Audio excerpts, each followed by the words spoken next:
You're listening to the Dynamic Thinking Project podcast. This is episode 15, and today's topic is people's insecurity and how to deal with it. So let's get started. Hey everyone, Adam Muselli here. Welcome to the Dynamic Thinking Project podcast. If this is your first time listening, then thanks for coming. This podcast is released every Friday, and show notes are found at the website, themindtechinstitute.com. It's all one word. Come back often and feel free to add this podcast to your favorite RSS feed or iTunes. You can also follow me on Twitter and Facebook. All links are in the show notes and website. Now, let's get into the show. This episode might be a little bit sensitive to some sensitive people. But hey, what's new here? So I do apologize in advance if you get a bit offended during this episode. But if you're familiar with this podcast, then you would know that we're not here to tickle people while they are in their comfort zone. We are here to push people out of their comfort zone to develop themselves and expand their comfort zone. And that's how you will see how big the world is. And then you can say, yesterday I was, and now I am. Because there are many people have their yesterday and today and tomorrow as yesterday. Nothing changes, nor it will ever change, for a very simple reason. They expect the whole world to change for them while they are being tickled in their comfort zone and don't want to change. A mixture of laziness, low self-esteem, and insecurity, as the latter is our topic today. Everyone feels secure from time to time. Maybe in certain situations, you may feel that you're not as attractive, intelligent, you're underachieved, or well situated in life as you could be. And when you compare yourself to people around you, to people that you know, to your friends, family members, colleagues, or people around you in general, those people, or some of them, can make you even feel worse. Some people compensate for insecurities by trying to show that they are better than others. They may constantly brag about their achievements. They remind others about their success, even if others are very well aware of these, or even dismiss their friends and family members. The psychologist Alfred Adler, who coined the term inferiority complex, referred to this tendency as striving for superiority. In the worst case scenario, striving for superiority means that you're stepping on the feeling of those around you and dismiss them or how they feel. So the only way you can make yourself feel bigger is, sadly, by making them feel smaller. We now think of this striving for superiority as a feature of narcissistic personality disorder, or NPD. That deviation in normal development that results in a person's constant search to boost their self-esteem. The two kinds of narcissists are the grandiose, or those who feel super entitled, and the vulnerable, such as those who show confidence or courage to impress or intimidate, but feel weak and helpless under that mask. So those vulnerables, they use a mask of, let's say, a macho man or whatever mask they use, just to hide their weaknesses behind the mask. Some may argue that at their core, both types of narcissists have a weak sense of self-esteem, but the grandiose narcissist may just be better at the cover-up. In either cases, when you're dealing with someone who's making you feel inferior, there is a good chance that narcissism is the cause. Looking at self-efficacy, or the feeling that you can reach your desired goals, the overt narcissists also won the day. compared to their more hypersensitive and insecure counterparts. In particular, for overt narcissists, the need to have power over others seemed to give them the sense that they could accomplish anything. The Brooks study provides some clues into what makes up the narcissist's personality. It can also offer insight into the ways you can interpret the actions or the behavior of a narcissistic friend, a co-worker, or a partner through examining their insecurities. Now, I'm going to share with you 4 clues of how to interpret the actions or behavior of narcissists. However, before I do that, I would like to remind you that I'm sharing knowledge here with you for your self-development and not to go out and start judging others. We always look at personalities and behaviors from a case study point of view and not from a judgmental spectrum. Otherwise, we'll be the insecure narcissists here. To know more about what judging others is, please listen to episode 12. And as you see that most of the episodes are well designed as sequential series, but not necessarily connected, but certainly climbing the ladder step by step to be the best for ourselves and for the world. Going back to the Brooks study, which gives us 4 clues of how to interpret the actions or behaviors of narcissists. The first clue is the insecure person tries to make you feel insecure yourself. And I am sure you know at least one person like that. And this is how it goes. When you start to question your own self-worth, is it typically around a specific person or type of person? Is that individual always broadcasting his or her strengths or achievements? If you don't feel insecure in general, but only around certain people, it's likely they are projecting their insecurities onto you. The second clue is the insecure person needs to showcase his or her accomplishments. You see, you don't necessarily have to feel insecure around someone to include that inferiority is at the heart of their behavior. People who are constantly bragging about their great lifestyle, their great elite education, or their fantastic children may very well be doing so to convince themselves that they are really do have worth. The more they parade, the more they are trying to convince themselves and thus convince those who are around them. The third clue, the insecure person drops the humble brag far too often. The humble brag is a brag disguised as self-derogatory statement. I'm sure you've all seen these on Facebook or Twitter or social media. Let's say Facebook. For example, when you have a friend on Facebook that always complains about all the travel that he or she does or take due the importance of their job. Especially, I'm so tired, I just came back from a long trip, and I'm sure you know someone like that on Facebook. It doesn't have to be travel, but they're always complaining about something they do.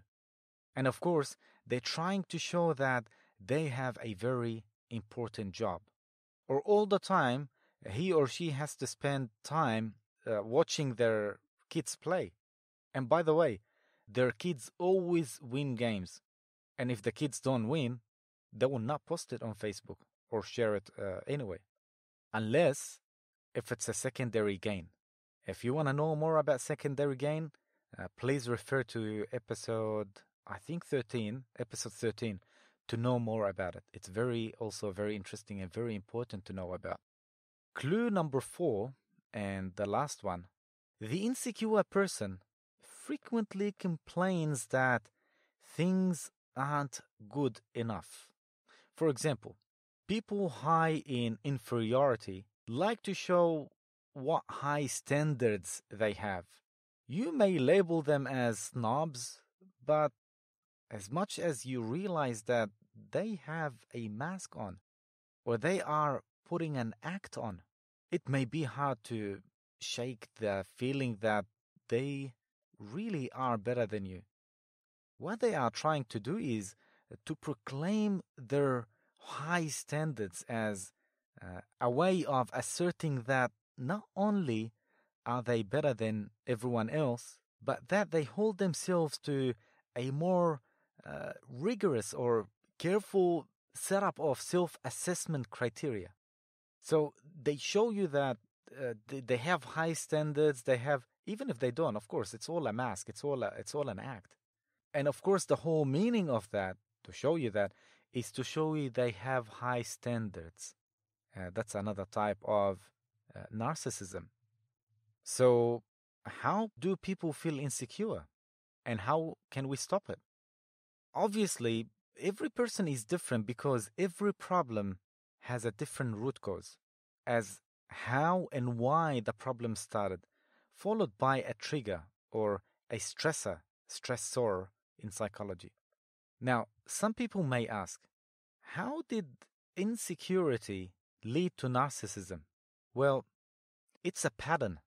Think of it this way. An insecure person at one stage looked at everyone else and saw them better than him or better than her. Later, he or she developed the covertly defensive attitude, and of course the unhealthy type, by looking at themselves and say, no, I'm not weak, or no, I'm not too skinny, or I'm not too fat, or I'm not too short or tall, or whatever. That covert self-observation created a counter thought, which is, no, I am not too skinny, I am fabulous. Now, I know you might tell me, but that's good as self-empowerment, right? And yeah, you're right. But when that self-empowerment reaches an unhealthy and unrealistic level, it starts to backfire because the truth is still residing at the back of that person's head. And it's always there. And the person is always aware of it. But he or she are in denial. And that's when the battle starts between the person's conscious and subconscious mind, or the real identity and the bluff or a mask.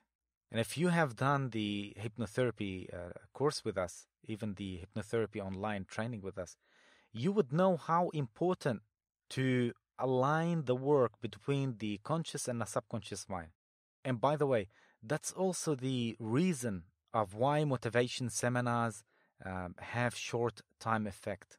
Because at such seminars or such events, they bluff you to the maximum. They make you feel you're totally a different person.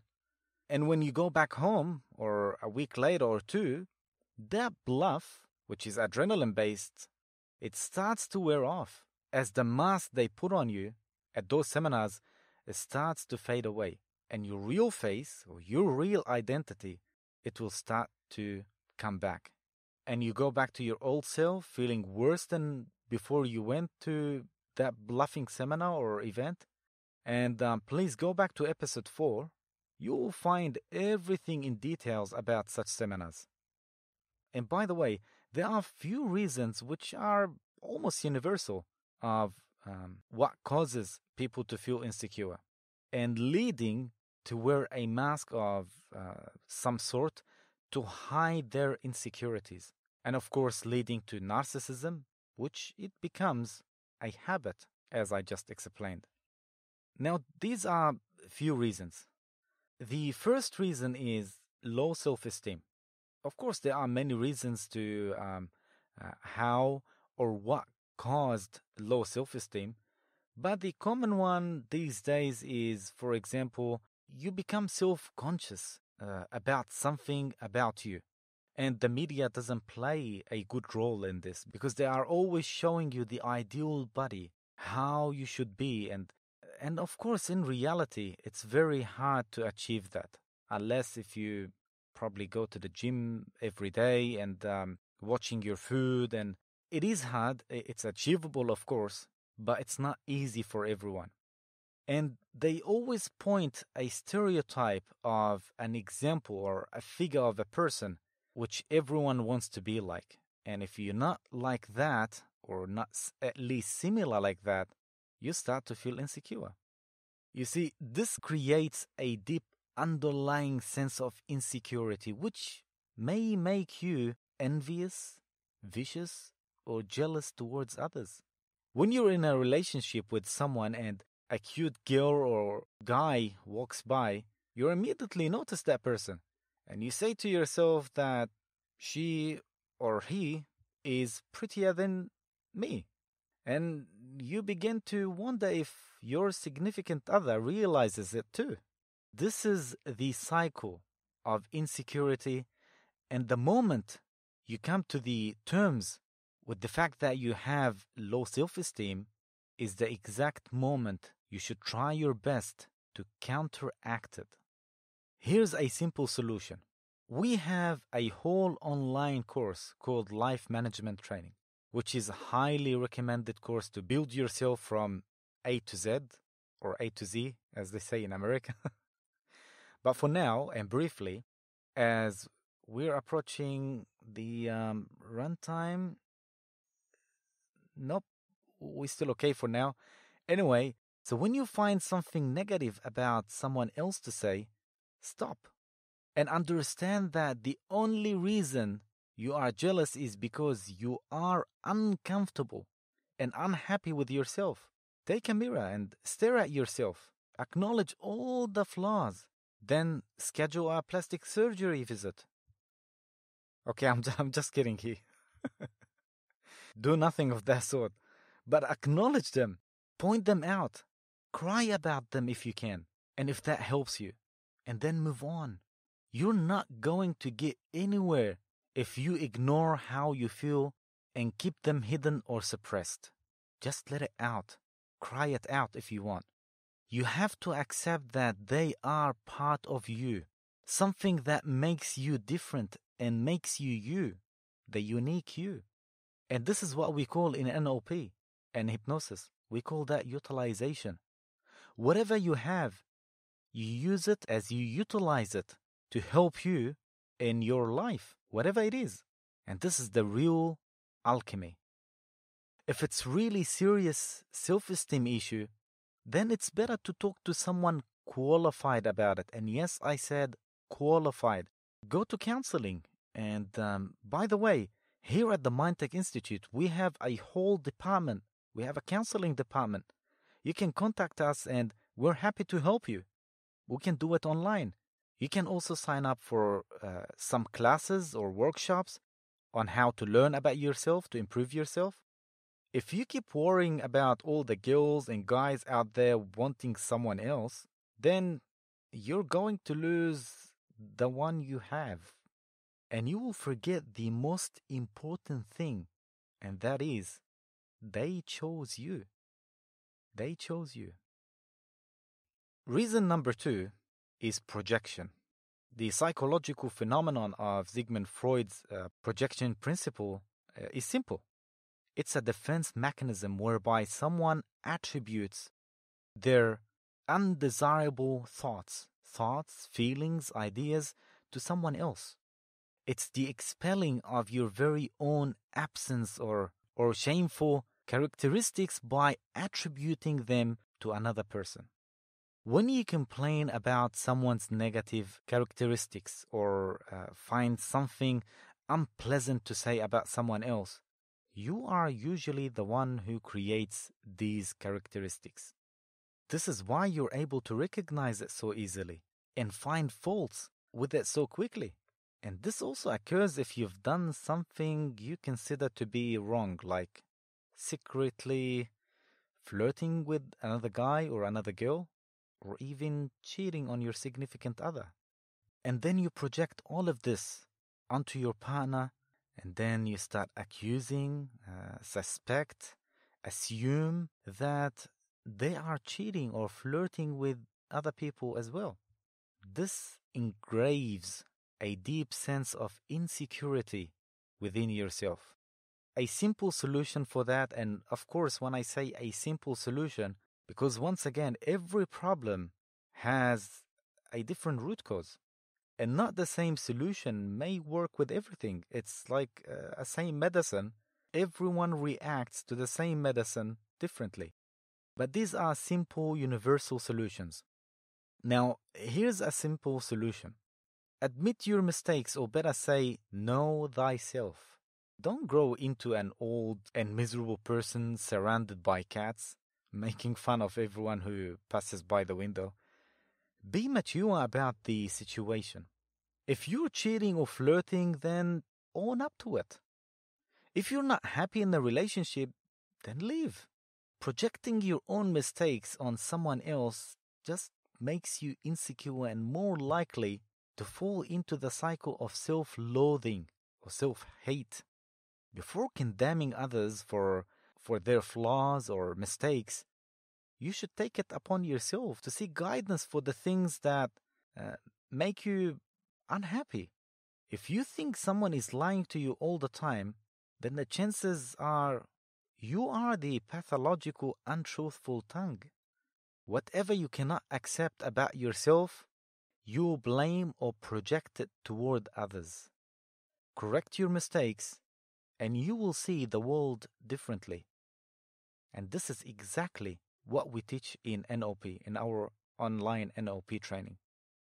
I think we have a little bit time for another reason. Another reason is past experiences. This extends deeper than the issues that I mentioned because it is one that can govern all of them.